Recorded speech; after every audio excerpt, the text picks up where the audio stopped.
অনামিকা মণ্ডল যাদবপুরের তৃতীয় বর্ষের ছাত্রীর রহস্য মৃত্যু। গতকালই অনামিকার বাবা মা লালবাজারে যান, পুলিশ কমিশনারের সঙ্গে দেখা করেন এবং তারপরে যাদবপুর থানায় গিয়ে খুনের মামলা রুজু করেন। আর এরপর আজ বিশ্ববিদ্যালয়ে তদন্তে কলকাতা পুলিশের গোয়েন্দা বিভাগ। সরাসরি কথা বলবো, অমিত রয়েছে আমার সঙ্গে।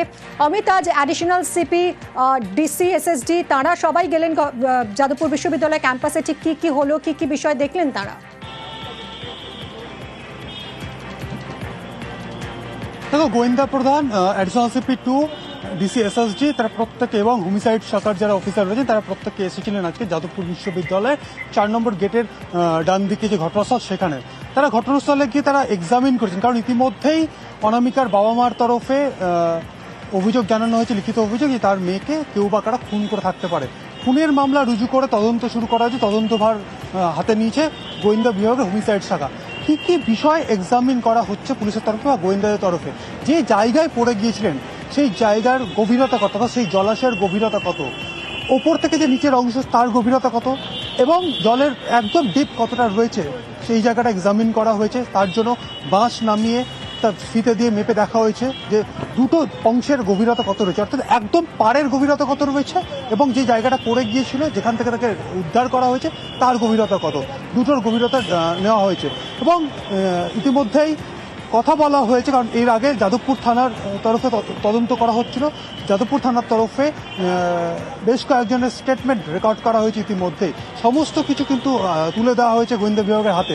সেক্ষেত্রে যিনি অটোপসি করেছিলেন, অর্থাৎ যিনি ময়নাতদন্ত করেছিলেন, সেই চিকিৎসকের সাথেও কথা বলবেন তদন্তকারী অফিসারেরা। পোস্টমর্টেমের প্রাথমিক ওপিনিয়ন ইতিমধ্যে পুলিশের হাতে রয়েছে। ভিসেরা রিপোর্ট হাতে এলে পূর্ণাঙ্গ রিপোর্ট তৈরি হবে। সেক্ষেত্রে বাবা মা যেটা অভিযোগ করছেন, তারা যেটা আশঙ্কা করছেন, কেউ তার মেয়েকে ধাক্কা মেরে থাকতে পারে। তাহলে আদৌ কেউ ধাক্কা মেরেছিল নাকি এটা দুর্ঘটনায় মৃত্যু, সমস্ত দিক কিন্তু খুলে রেখে তদন্ত করা হচ্ছে। সেক্ষেত্রে প্রথমে তাকে যখন কেপিসি হাসপাতালে নিয়ে যাওয়া হয়েছিল বা বেসরকারি হাসপাতালে নিয়ে যাওয়া হয়েছিল, যে চিকিৎসক যে অবস্থায় তাকে প্রথম দেখেছিলেন হাসপাতালে নিয়ে যাওয়ার পর যিনি মৃত ঘোষণা করেছিলেন, তারও ওপিনিয়ন নেওয়া হবে তদন্তকারী অফিসারদের তরফে। অফিসারেরা ক্লোজ সার্কিট ক্যামেরার ফুটেজ এক্সামিন করছেন বা বিশ্লেষণ করছেন। তদন্তকারী অফিসার যারা রয়েছেন হোমিসাইড শাখার, তারা ওই তরুণী যখন হেঁটে আসছে, অর্থাৎ 10:01 নাগাদ তাকে যে ফুটেজে দেখা যাচ্ছে যে একা হেঁটে আসছেন এবং এসে অনুষ্ঠানস্থল দিক থেকে হেঁটে এসে তিনি বাঁদিকে ওয়াশরুম বা বাথরুমের দিকে যাচ্ছেন। সেই সময় তার মুভমেন্ট কী ছিল, তার গতিবিধি কী ছিল, তার হাঁটার মধ্যে কোনো অস্বাভাবিকতা ছিল কিনা, এইগুলো এক্সামিন করা হচ্ছে। কারণ যেহেতু খুনের তদন্ত শুরু করা হয়েছে, সেক্ষেত্রে খুন হয়েছে কিনা সে বিষয়টি জানার ক্ষেত্রে বা তদন্ত করে দেখার ক্ষেত্রে সমস্ত দিক কিন্তু ওপেন রাখা হয়। সেক্ষেত্রে যে 3 জন পড়ুয়া যাদবপুর বিশ্ববিদ্যালয়ে প্রথম দেখেছিলেন, গিয়ে পড়েছিলেন, কি অবস্থাতে পড়েছিলেন, সেটাও কিন্তু তদন্তের ক্ষেত্রে একটি গুরুত্বপূর্ণ তথ্য বা এভিডেন্স।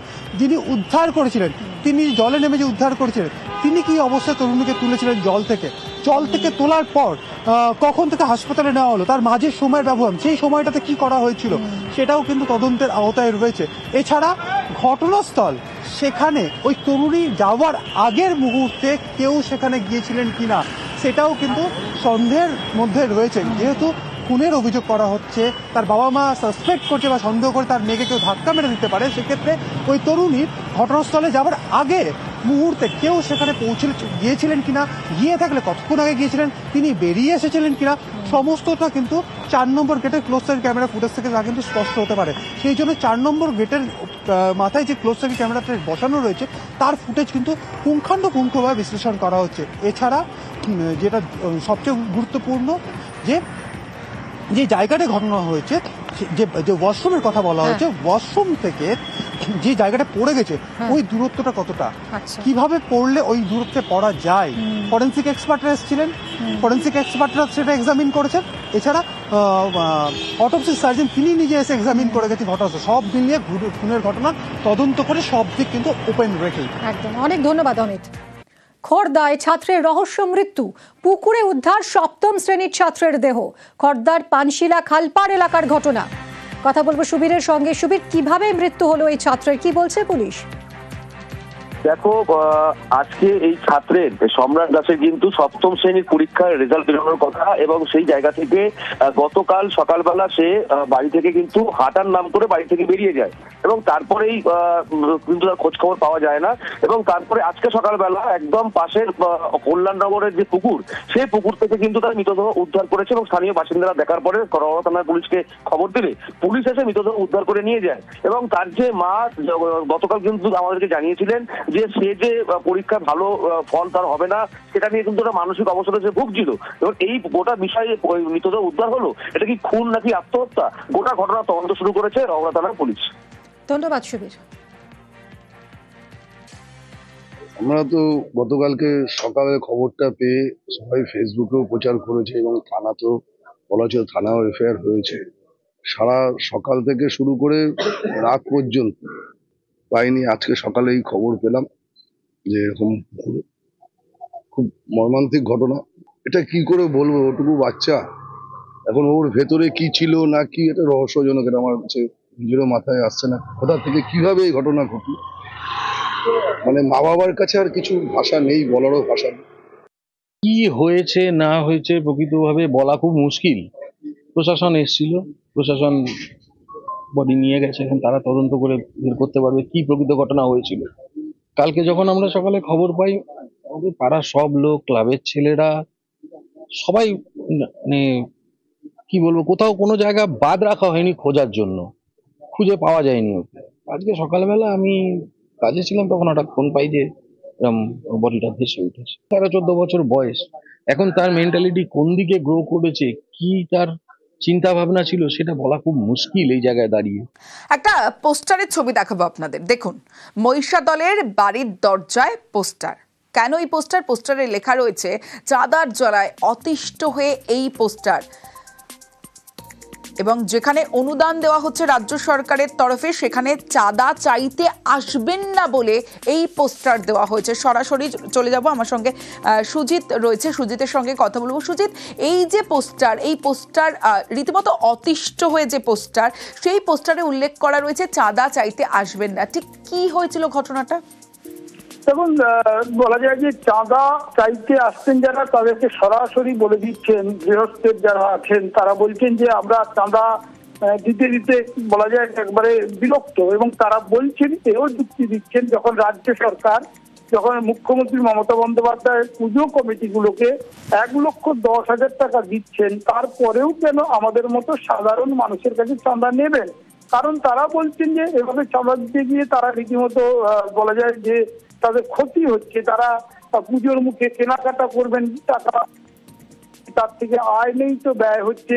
এবং এমনটাই বিরক্ত, দেখো পোস্টারটা তুমি যেটা বললে, আমরা যেটা দেখাচ্ছি এক্সক্লুসিভলি, শহরের বাড়ির বারান্দায়, সেখানে প্রাচীরে, কোথাও উঠোনে সব মারা আছে। এবং শুধু মেরে রাখাই নয়, তারা কিন্তু সরবও হয়েছেন। তারা বলছেন কেন দেবেন না, সেক্ষেত্রে যুক্তিটা দিচ্ছেন যে দেখুন এভাবে সরকার টাকা দিচ্ছেন, তার থেকে এরকম একটা সাধারণ নাগরিক আমরা আমাদের কাছ থেকে নিতে হবে। এ নিয়ে আবার শুরু হয়ে গেছে শোরগোল। কর্তারা চাপে পড়ে গেছেন। অন্যদিকে যারা শিক্ষাবিদ তারা বলছেন যে ঠিকই বলেছেন গৃহস্থরা, এই যে বলা পাল্টা বলা, এবং পুজো কমিটি তাদের যুক্তি খাড়া করতে চাইছেন, কারণ তাদেরও টাকা দরকার। সব মিলিয়ে বলা যায় পুজোর আগে একটা পোস্টার ঘিরে মহিষাদল শহর জুড়ে হইচই শুরু হয়েছে, যেখানে বিষয় দুর্গাপুজোর চাঁদা। আর সেই চাঁদা দিতে গিয়ে বিরক্ত হয়েই আজকে দেখা যাচ্ছে যে প্রাচীর থেকে রাস্তার পাশে বাড়ির উঠোন দরজায়, যেটা আমরা দেখাচ্ছি, সেখানেই দেখা যাবে বিরক্ত হয়ে তারা ভালো মনে নিচ্ছেন না। তারা বলছেন যে তমস্বী যে চাঁদা আমরা দিতাম, কিন্তু এখন যখন রাজ্য সরকার 1,10,000 টাকা দিচ্ছেন, তারপরেও তাহলে কেন দেবেন, তাই এই পোস্টার। বেশ, সবাইকে চাঁদা দিয়েছে 1,10,000 করে, তাহলে আবার বাড়িতে বাড়িতে এসে লেখাই আছে অনুরোধ করবে না, চাঁদার জন্য আসছে কেন, কি জন্য? দুটো চাঁদা এসেছিল, দুজনের মধ্যে আবার আমার বাড়ি থেকে চাঁদা নিয়ে যাওয়ার সময় গন্ডগোল। ওরা বলছে যে এই মিথ্যা কথা বলছেন কেন ম্যাডামকে, সত্যি তো আমাদের দিয়েছে। প্রত্যেক বছর 2 থেকে 2,500 টাকা চাঁদা দিতে হয়। একটা দুর্গাপূজা করতে গেলে বহু টাকার দরকার হয়। আমাদের এবছরের বাজেট নিয়ার অ্যাবাউট 15 লক্ষ টাকা। এবং এই দুর্গাপূজার সঙ্গে কিন্তু বহু মানুষের রুটি রুজি জড়িয়ে থাকে। ক্লাব সংগঠনগুলোকে ওই টাকাটা দেওয়া হয় এবং সেই টাকাটা যদি মানুষের জনস্বার্থে খরচ করা হয়, যেমন ধরুন হেলমেট বিতরণ, মশারি বিতরণ, কাপড় বিতরণ, এগুলো তো জনসংযোগের অংশ। পোস্টার যে পড়েছে আমি এর তীব্র বিরোধিতা করছি। এই ধরনের পোস্টার পড়াটা বাঞ্ছনীয় নয়।